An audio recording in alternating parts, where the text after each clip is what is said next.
hotter the conflict, the greater the triumph. A theistic serpent may be overcome by a swarm of ants. Lead me, follow me, or get out of my way. Age wrinkles the body, quitting wrinkles the soul. Battle buddies. Battle buddies. Leave on likes and money.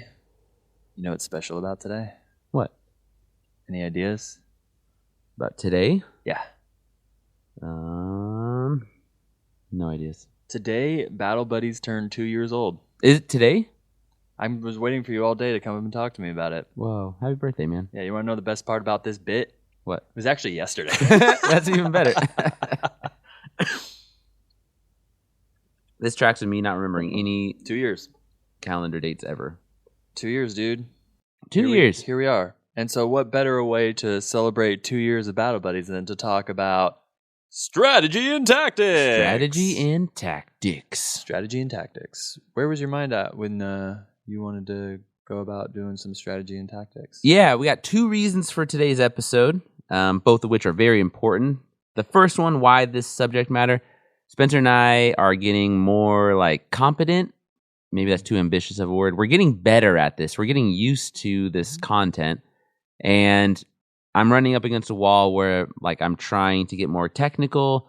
And I'm like, oh, we haven't like explained this, or like, did we really, like, how much context do I need for this? Or am I allowed to go down this rabbit hole? You know, that kind of thing that we've been running into. And for our next 2 series that we're both doing, like, we're pumped, and it's the most research we've ever done by like a big margin. And so I want them to be good. And I think strategy and tactics is something that we could do. And I think it's something that even people like Dan Carlin, who I fucking adore and listen to every day, Yeah, he's the godfather. he doesn't do a good job explaining tactics versus strategy. Like, he assumes too much on it. Can you do you by any chance off the top of your head know like the way that he goes about strategy and tactics? He will just correct himself. So he'll say like, oh yeah, that's tactics, not strategy. And I'm like, Okay. that's what I get. Like, Got you. and I don't know if it's just an assumption that he's making, or he doesn't want to delve too far into it, because if you do delve too far into it, it is murky, it is muddy waters. His expertise is military history, correct? Yeah, well, he's weird because he's a journalist who just likes history, Yeah. but he loves military history, so he knows all. Like, didn't he major in that? He majored in history, I think, in Colorado.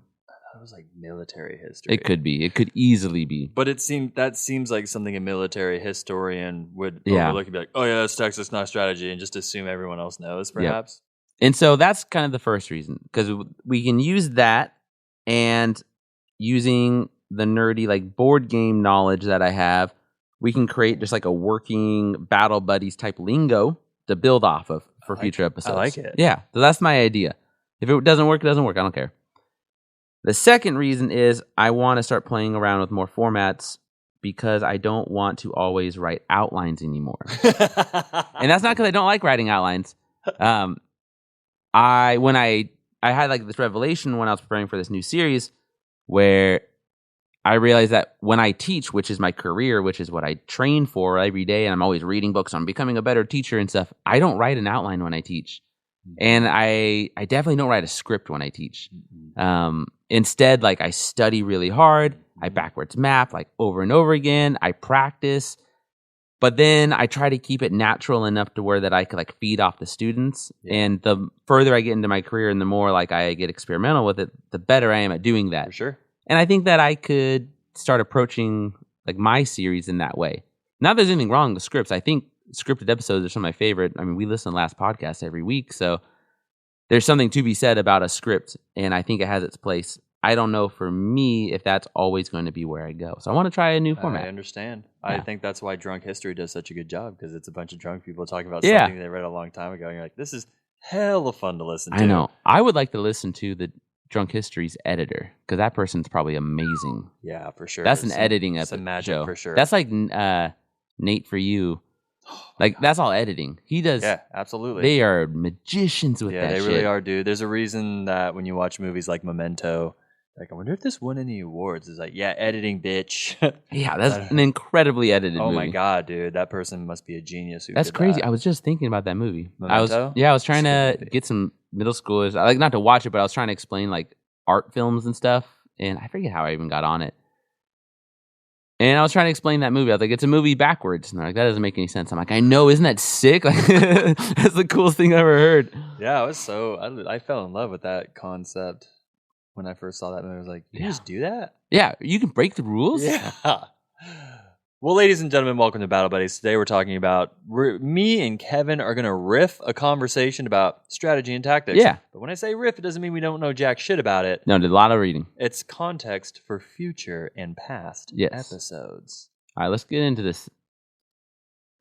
So, strategy versus tactics. If you're new to military history, these are two interconnected and yet independent terms. They're very complicated. We're not going to go too far into the weeds of both of them. Instead, what we're going to try to do is have like, if you've never really had somebody explain the differences between two, we're going to talk about the differences, and then we're going to talk about, I thought about like my essential question for today's. There's like two essential questions. The first one is, what is the difference between strategy and tactics? Mm-hmm. And then the other one is, how much does it really matter? And I think both of those are really valid and way deeper than you think. Hey man, can't you say that about fucking everything? No, some things Does it really matter? Some things really do matter. You have to imagine a happy Sisyphus. That's true. I remember one time when I was in the military, my buddy did a bunch of mushrooms, and we went to Buffalo Wild Wings in Marietta, and he was like, "Nothing matters, nothing matters, Nothing matters. And he started in taking Marriott. off his clothes, and we were like, "This matters. You have to put them back on now. Yes. Man, that sounds like the most bummer trip. Oh, poor guy. Yeah, good times. Dude, I was just learning about, sorry, you're talking about Marines. I forget his name. Oh, damn it. I meant to remember it. Was he a Marine? He was a Marine during the Great Depression. Mm-hmm. And that Marine's name, of course, is Smedley Butler. You learned it that morning, Kevin, you big old dingus. He went to a congressional hearing because people approached him in the government and potentially the Rockefellers to overthrow the government because he was such a well-respected Marine, and they wanted somebody else to take it over. Whoa. Yeah, and then him being a good Marine said, "The fuck you talking about?" Yeah. And then immediately went and reported himself to Washington. Whoa. Yeah. It's pretty wild. That's an episode. Yeah, That right? sounds dope as hell. I want to learn way more about that. Okay. So we got a couple of quotes that we'll work through from our favorite military tacticians or historians or theorists. The first one is Karl von Clausewitz. Definitely didn't die of pooping himself. Is that a thing? I think they all died of pooping themselves. Poor guys. What a time to be alive. Or dead. So his quote that we're using, tactics is the art of using troops in battle. Strategy is the art of using battles to win the war. It's a both and situation. Both and. I really like his quote. Think it fits really well. And we can kind of use this as our first approach to the two terms, right? Strategy is your overall goal. What are you going to do? You want to win this war. What's your overall plan to win the war? And tactics is boots on the ground. What's your sergeant going to do? Mm-hmm. Sergeant, lieutenants, right? That's how you win a war, sergeant and lieutenants. Yeah, for sure. Absolutely. 100%. Yeah. So it's kind of like, in my credential program right now, we're learning about the difference between self-regulating and self-control. Yeah. And so all of the things that you put forth for self-regulating, all of the habits that you put in place, right, are things that lead you to self-control. Whoa. So in theory, it could be very similar to strategy, right? Yeah. All of the time and energy that you put in towards your strategy are the things that are going to make your use your tactics. I like that. Okay. Yeah. Right. That's cool. Is it? Yeah. I like what you're learning. I'm going to write that shit down.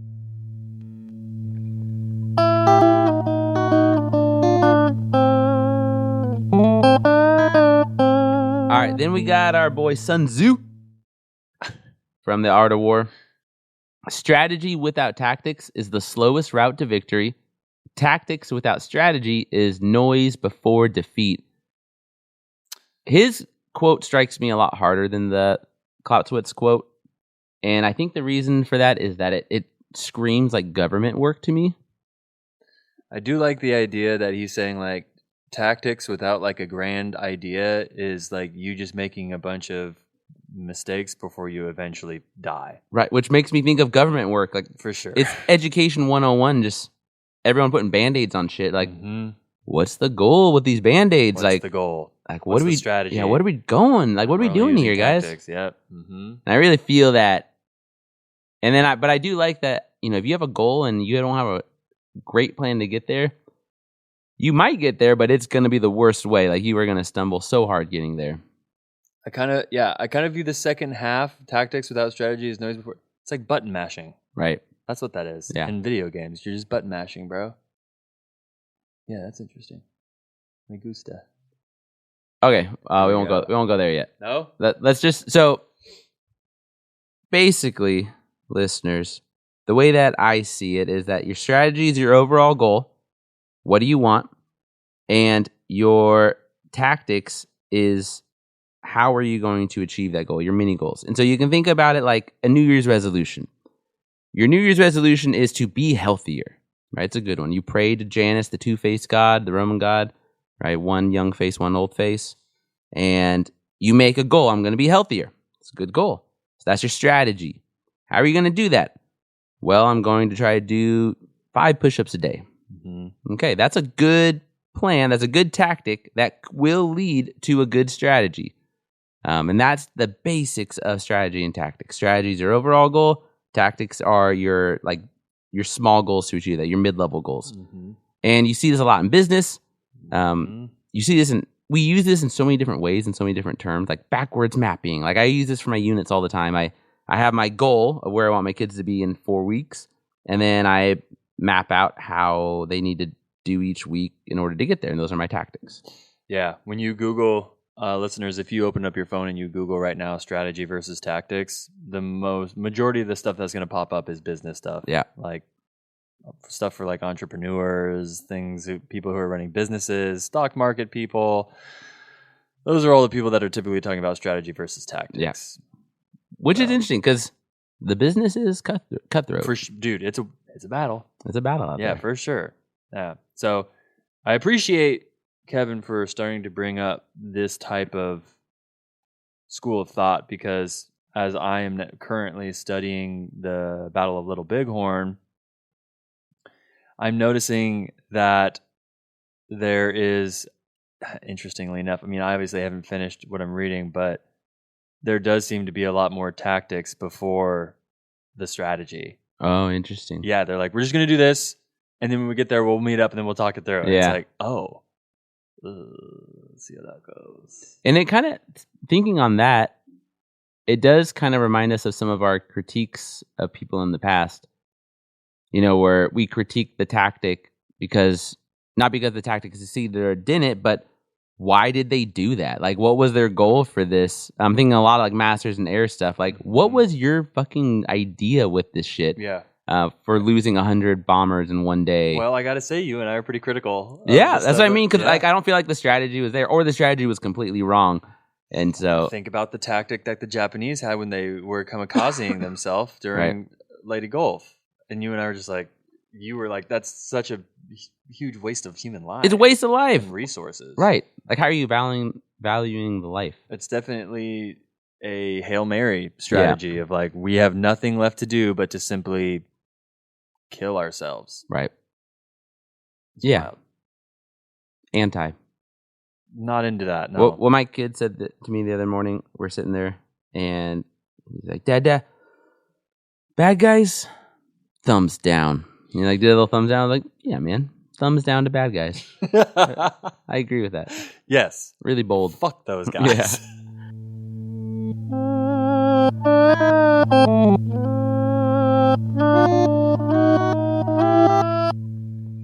Okay, so at this point, if you were studying like military doctrine, like, and I was reading through some different like books, like little pamphlets and stuff on this, it gets into the weeds immediately off of this. So then it starts going into like the 4 economic aspects of strategy, and then it's a bunch of, not like hooey, because it is important. I don't think we have to worry too much about it right now. Like, that's more like case by case basis. I think most of that stuff is natural once you have like the general idea. The general idea is strategy and tactics. And so I have like an idea for how to make it simpler, rather than doing like the 4 economics and then like the 5 technological like things that you should think about. Instead, what I propose is a basic cooled triangle. For listeners who can't see the video, I have a graphic that we'll be referencing for the rest of the video. On the top of, it's a triangle. On the top of it, it says aggro for aggressive. On the bottom left, it says control. And on the bottom right, it says tempo. And the triangle, this is in board games, so where this one comes up a lot. It's like the 3 pillars of board gaming to me. Now, people are going to argue there's more than 3, but I don't care, because you can fit them within the 3 pretty easily. And we're talking about war. We're not talking about board games all the time. All right, so let's go through the 3. The first one is the aggression, aggro, right?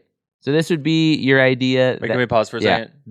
Are we specifically talking about strategy or tactics or both? Both. Okay, thank you. So this is why I like this idea, is that we can use it for both of them. Okay. And it's going to make it a lot easier. Distinction That to is make. important. Thank you. Okay.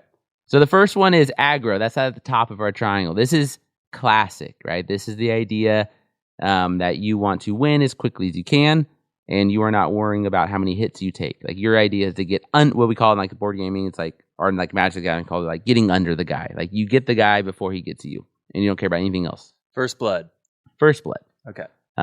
So this would be the most classic aggro strategy. Would probably be the Blitzkrieg from Germany. Okay.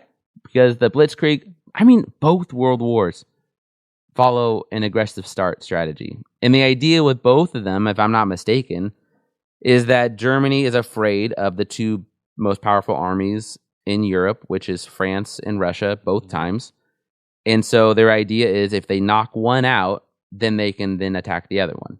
So aggro. So aggro. There's nothing that they're worried about beyond that. Like, just punch as hard as you can and then go from there. Interesting. Yeah. So that's aggro. Yeah, my mind goes to sports when I think about this stuff, to be honest. That's good. We should bring sports into it. Like football. Like, what would it look like in football? Well, so, I mean, what's interesting, right, just specifically speaking, is baseball games and certain teams, there is like a statistic always behind the idea of like, if you score first, you get this percentage goes up of you winning. Right. So people come out aggressive in the beginning. Like, we got to come out strong. We got to show them what we're about, and we got to score first and like set the tempo. Right.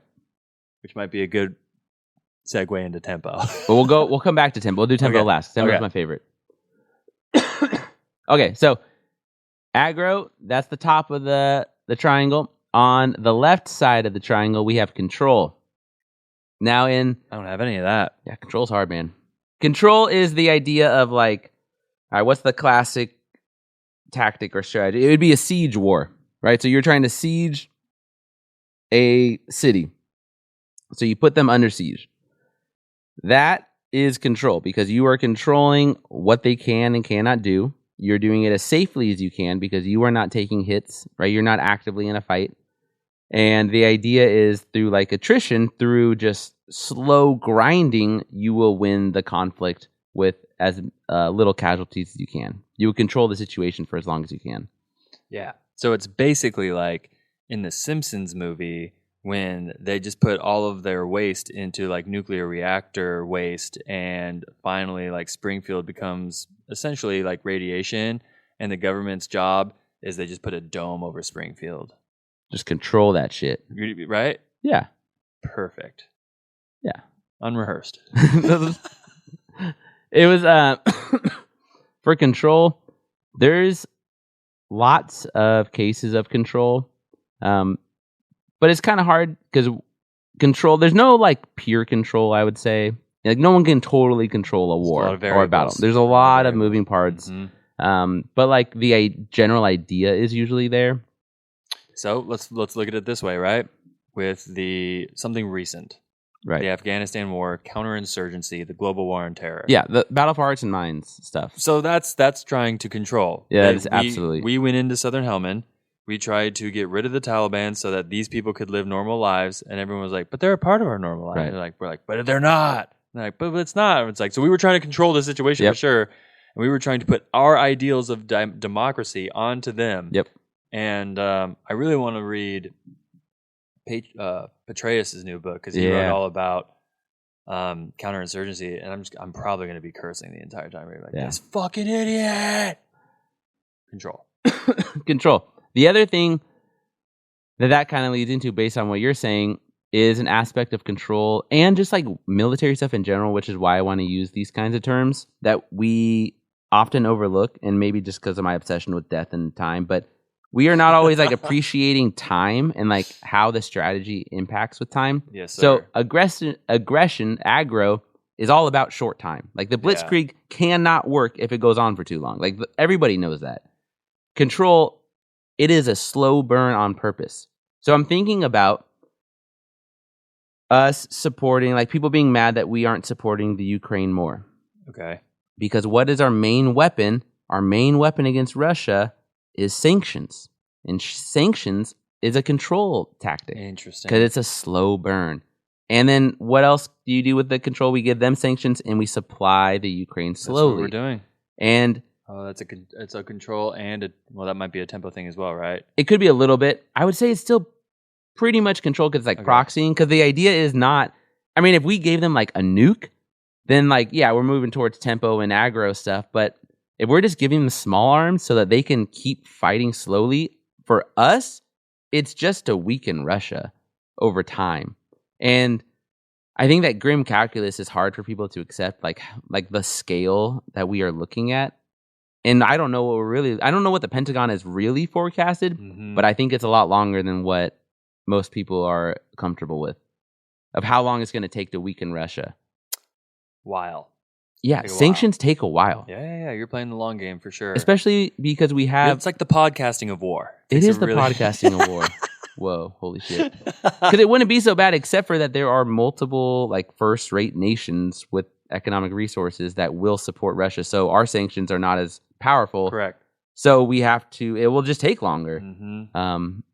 And I kind of wish that was more upfront with like the rhetoric that they would produce. Yeah, so like, I know, of course. This is a long game that we are playing. And I think that maybe they just don't have faith in us, but like I would accept that. No, I don't think America. You don't think America would accept that? No, dude. Damn. Sitting behind their fucking computer screens and they just be like, we want shit that's pussy instantaneous. shit. Yeah, that's exactly. We're I feel like a very aggro culture. Yeah. You know, I use a lot of control in my classroom because you know what a student said to me the other day? There's no control in here. It was on Thursday. Well, I don't actually do a lot of control, but I like don't argue with kids. I just don't do it. And so that's badass because I will argue that. I just have trained myself not to. Yeah, good job. And I had a student on, it was Thursday, and they said, Mr. Barker. I'm like, yeah, what's up? They're like, you're really boring to argue with. And I said, I'm sorry you feel that way. You're welcome. And then I just moved on. That didn't bother you. Liked that.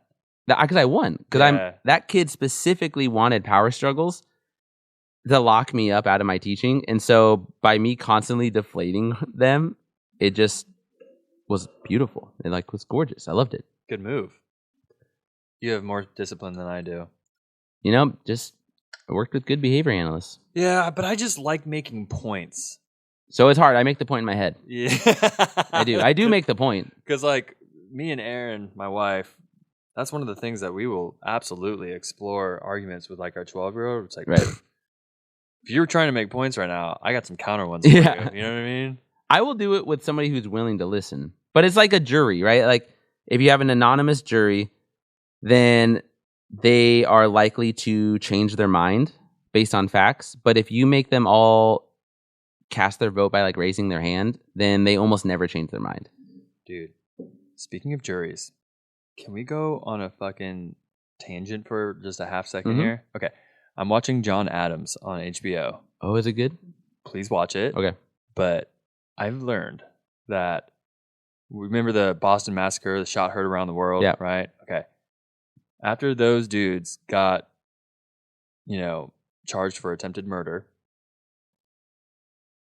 fucking John Adams was like, well, someone's gonna have to represent them in court.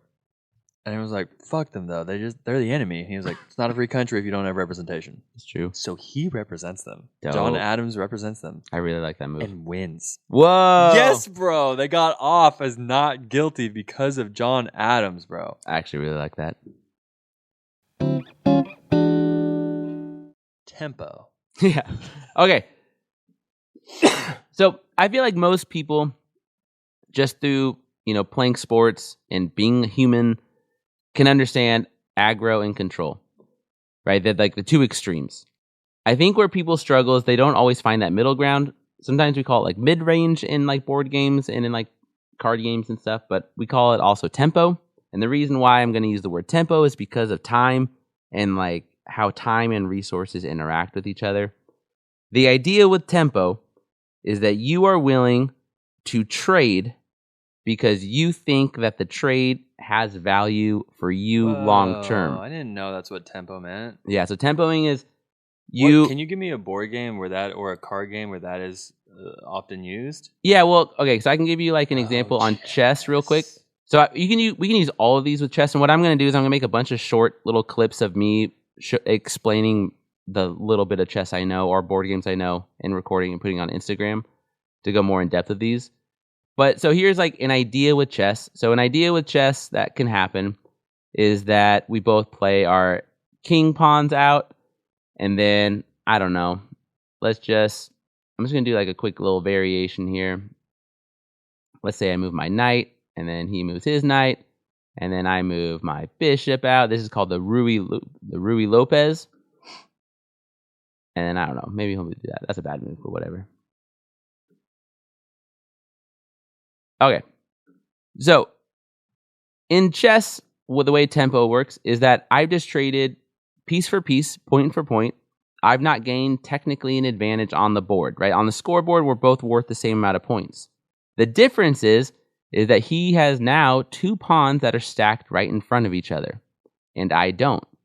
So if we cancel out every other piece on the board and I trade piece for piece the whole board, at the very end, I will have two pawns that are side to side and very strong, and he will have two pawns that are stacked front and back, which are very weak. And therefore, I will have an advantage at the end, and I'm willing to now trade 1-for-1 for the rest of the game. And so that's tempoing. That's a really cool way to explain that. Another way to tempo is about time. So I could also try to like give up stuff. Like let's say we're playing and like I'm doing something and he's doing something. And let's say I do something where he gets to take a piece from me. So I'm down a point technically, but I get to move out another piece. So he takes a piece from me. So I'm down 1 point, but then now I get to bring out a bigger piece. So I'm still technically down 1, but I've gained a position or a time advantage. And that's like what I've talked about on previous episodes, like the grim calculus that like I struggle with, because in my head, if I was playing a war game, that's how I play all the time. Like I want the middle of the board or the middle of the battlefield, right? So I can then decide where to hit everything. So I'd be willing to lose pieces to get that. Yeah. Because the position's so good. Like I'll lose pieces, absolutely. But in the real world, like holy shit, you're talking about like, losing guys to do that. Yeah, but it's pretty interesting because if you look at it on an even smaller scale, we do it in normal life all the time. Yeah, we're constantly giving up things so that we can have other things. Yep. And the rate of the exchange isn't always 1-for-1. So the one I was thinking of a lot with this tempoing, that the person who probably did it the best was the way we lost the Vietnam War. So the Battle of Ya Drang. General, was it who? Yeah. Yeah, so he wrote, it's in the book, We Were Soldiers, and he talks about how General Hu said he learned that the cost of an American life, one American soldier, was like 100 and something North Vietnamese soldiers. And he's like, and I'm willing to do that trade. And so like that's a trade he was willing to do because he knew that long term that trade would guarantee him a victory, because the American people weren't willing to like stand the amount of trading as the North Vietnamese were willing to stand that amount of trading. Yeah, no. It's fucking brutal. Yeah. But that's tempo. I mean, like that's just a good sound military strategy. It's Dang. grim, It is very depressing. but like that's the game that That's how you they're win. playing. Sometimes that's how you win.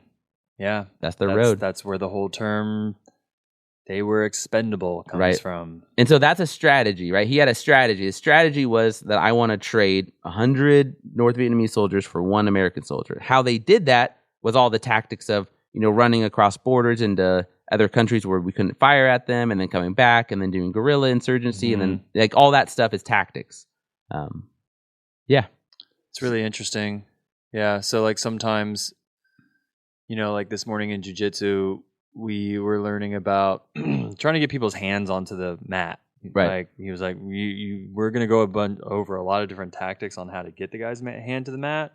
But literally one of the things that you can do is you can like stick out your knee under someone's like chest and chin, and you're offering your knee, right? Right. And then the person goes in to swipe the knee, but you're now giving up your knee so that you can move them to the mat. So it's that's a tempo. That's thing. an absolute tempo. Yeah, that's super. That's like going to change my outlook on a lot of things, bro. Whoa. Tempoing's crazy for me. Yeah, I never knew it. I will be a man and admit that I've never heard of that. Yeah, it's not. It's dope as fuck. I know it only because of Magic the Gathering. Yeah, Magic's fun. That's cool. Yeah, it was the couple months I was playing. I was going to tournaments all the time. I was going to regionals. Sick. So Put that in cool. your resume. So cool, man. Yeah. Yeah, sometimes you call that mid-range. So with the idea here that I have is that we could now, even if something doesn't, almost no strategy or tactic is purely one or the other. But now we can start moving things around, right? Like we could say, trench warfare it wanted to be aggressive, it just didn't work. So that was a control thing for sure. Right. So World War I trench warfare, it started aggressive, right? Mm-hmm. 1915, they're just throwing bodies. It's horrible. But 1917, they're doing creeping barrages. And so So I have a question about World War I, because you've listened to the Ostfront or whatever. the Blueprints of Armageddon. Blew that one. Yep. Okay. So Gorgeous. did we go into World War I with the intent and the strategy to do the tactics of trench warfare? Like, did we start out doing trench warfare, or did it end up that way? By we, do you mean America or Europe? So the world. Because everyone was involved in themselves in trench warfare. So I think the only information we had pre-14 was was it Japan-Russian war that they fought, like the little war that they fought before that. And so like we had some idea that it slows down with machine guns, but nobody knew how much it was going to slow down. Even Germany didn't know. Because then they tried to fucking do chemical warfare to speed things up. Oh, it's awful, bro. Dude, they're still digging up. I bet. They're going to be digging up forever. I bet. The war to end all wars, bro. Yeah, it really was. So they wanted to be aggressive, right? They have infantry. They wanted the infantry to attack, but they have to do this like slower control. And eventually they end up kind of in the middle between the two, and it's called the creeping barrage. And it's fucking amazing because the idea is that you have your infantry walking, and in front of them you have your artillery slowly attacking, 100 feet ahead. And that's a control tactic with an aggressive tactic. For sure. Because it is an invasion. Within the context of trench warfare. Right. Yeah. That's cool. Yeah. That's really, this is illuminating. Yeah. I hope that everyone likes this as much as I did. Right. I was like, we are going to like it. Because yeah, no, this is my shit. For like us and the way that we construct our episodes, like this kind of language will help a lot. As a matter of fact, bro, what I would recommend is you like framing this and putting it out and putting it we should make a little thing. I'll do that. Because I would like to reference it. And then reference this episode for people to go listen to it. Welcome if you're here. Yeah, thanks for being here. So there's more that you could like add to it. I was trying to think through if we should add any more. Oh, do you want to add like naked photos on it? Yeah, like rich, like was it naked photos of rich people? No. But there's like other strategies technically, but that varies. And so like one common one that ends up like in board games a lot is like combo. Like that's its own pillar thing. And the idea with comboing, if you don't play a lot of games, is that once you get the combo pieces then you win because you have the combo. And so the way that I was kind of imagining that with war is that's like technology. Like once you have a nuclear bomb, you win the war because you have a nuclear bomb. But I feel like the way it's used is just control. Like it's just used like, don't do this or else I beat you with this thing. With a hint of aggro. As Right, well. exactly. So it's not directly full on control. Like it turns into control eventually. Mm-hmm.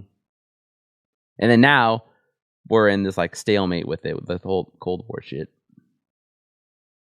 Yeah, that's interesting. And then you're waiting for someone to do a tempo. Yeah. You're just waiting. It's Like, are we going to trade? So that's the whole thing is like the calculus is too bad for anyone to actually tempo out nuclear bombs because like we already know how that's going to play out. You're willing to do those trades. I mean, it has to be a tempo because why else would we have all of those like sub nuke boomers?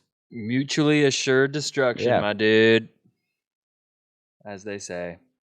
Let's see. I think I had some. Oh, let's see. So yeah, I had Blitz, Siege, and Siege is interesting. So if we're looking at like let's say it's a war of like attrition, right? So the strategy is attrition. The idea is that I'm going to slowly just get rid of all their resources. So my main tactic is to siege their city, let's say. Like it's ancient. So I'm sieging their city. That's my tactic. But I'm also using aggressive tactics because I'm going to be raiding their farms. So any farmland within like, 5, 10, 15 miles, I'm going to aggressively raid and burn and steal. So they don't have any food. So they don't have food and that I can have food to last longer in my siege. And so it doesn't stay in one when you start looking at this stuff, but it's fun to like use this as a springboard, I guess. Yeah. To like now look at more complicated things. Yeah. All right, that's all I got, man.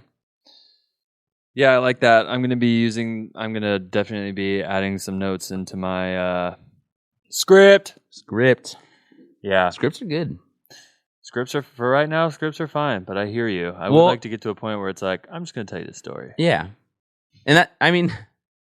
What would need to happen with that is I would need to read the book quickly. Yes. In order for me to like be able to retain all that. Well, and then, I mean, for mine, I'm saying I'm not using a script, but then I wrote out all that script for all the extra stuff I want to do. So, I'm just full of shit. As we ought to be. Well, that was a fun episode of Strategy and Tactics. It's been a good 2 years, friend. It's been a great 2 years. Things are moving along. We're cooking. We are indeed cooking. Let them cook. We got some cool partnerships with like coffee companies and book publishers, and I'm proud. Hell yeah. Here's to how many more years? 200. 200 more years of Battle Buddies. We'll stop when people stop fighting. Yeah. You know what I mean? What did we say yesterday? The big piece. When we get the big piece. When the big piece happens, it's over. We need a big piece. You guys can go back and read some archival stuff from Battle Buddies and be like, man, humans used to be so wacky. That's crazy. Well, ladies and gentlemen, thank you for being here. We appreciate the shit out of you. We've been getting a lot of cool messages from human beings on the internet. You ever heard of that?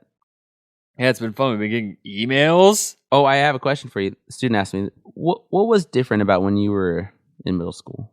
What was different about me? What was different about life when you were in middle school versus now? In the world? Just like for your experience. This is what a student asked me the other day. And I said that the big difference was I would just like go to my friend's house and then call my mom's work to see if it's cool that I was there. And then if she said no, then I had to find a way to walk home. For sure. And like, but like that was like a weird thing that you would do. You would just like walk to your buddy's house. Yeah. And then like, can I use your landline? And then you call the work and hope your boss isn't hating your mom for having to take phone calls because you have to call him first. Be like, can I talk to my mom? Yeah. This is also a number that you memorized. Oh yeah, I had them all memorized, and I'd get them wrong sometimes. 925-675-4155. That was my dad's work number. Oh. Yeah, in Concord. Yeah. So it's funny that you asked that because the other day, my daughter's super into art and being creative, and fuck, man. All my friends went to different schools in middle school, but on the weekends, we would link up and make movies out of these like shitty point cameras that we had. And computers weren't the same as they are today, and we had to use like an editing system that definitely didn't have the same power that we have literally on our phones today. And so we worked our asses off to make movies. That's cool. Do you guys Yeah. still have those? I mean, I have one that you would very much enjoy called Yeah. Atnas. Have I not shown you that? Wait, you did show me that one. That was really good. Atnas? It was on YouTube, right? You guys put it on YouTube? No? I wish. Yeah, Atnas. I have it on DVD. I need to see this. It's I would get canceled if we put it on YouTube. That's good. Like 100%. So, yeah, no, but it's fun. So, I guess the big difference is like the way with which we had to be creative took a lot more work. It took a lot more work. Like if I had a fucking phone in those, I'd be making dope ass movies, dude. Or you'd be too enabled and you wouldn't do anything. Accurate. I could be. I think I would be paralyzed with the amount of like freedom I would have. Accurate. I like the struggle sometimes. Same. I enjoy it. Yeah, hardships are fun. So They are. like the amount of trudging that we've done to get to where we are with this podcast I know. is people have no idea, bro. No, but we know every piece of this little studio we have. Like, Whew. I know every little nook and cranny. Yeah, buddy. It's hard work and dedication, and we're only getting bigger because of you guys listening. So thank you for listening. Thank you for being here. We hope you enjoyed this little hip pocket class about strategy and tactics. Kevin did a really good job succinctly explaining that, and I feel like I have a really good idea of that, and I didn't even have to play Magic the Gathering for years and years and years. Lucky duck. Yeah, man. So thank you for listening. We have some cool new series coming up, and until next time, Bonsai!